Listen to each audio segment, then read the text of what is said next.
In today's video, I'm going to teach you how to set up an ISP proxy on AdsPower. To get started, the first thing you'll want to do is gather your ISP proxy details from your proxy provider dashboard.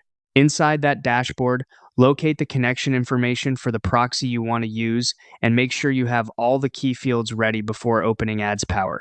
Specifically, you'll need the proxy protocol, which is usually HTTP or SOCKS 5, along with the host IP, the port, and if your provider requires login authentication, the proxy username and password. Having everything copied and organized ahead of time makes the setup much smoother and helps avoid input mistakes.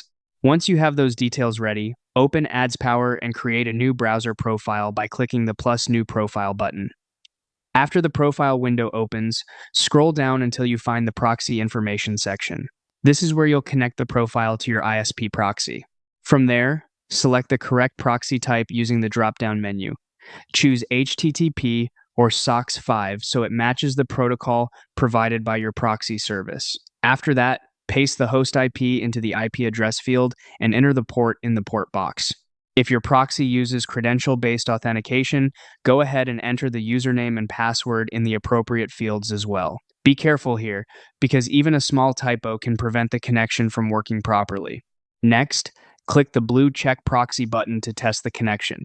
If everything is entered correctly, you should see a green message confirming that the connection test passed. At this stage, also check the detected country in the results to make sure it matches the expected location of your ISP proxy.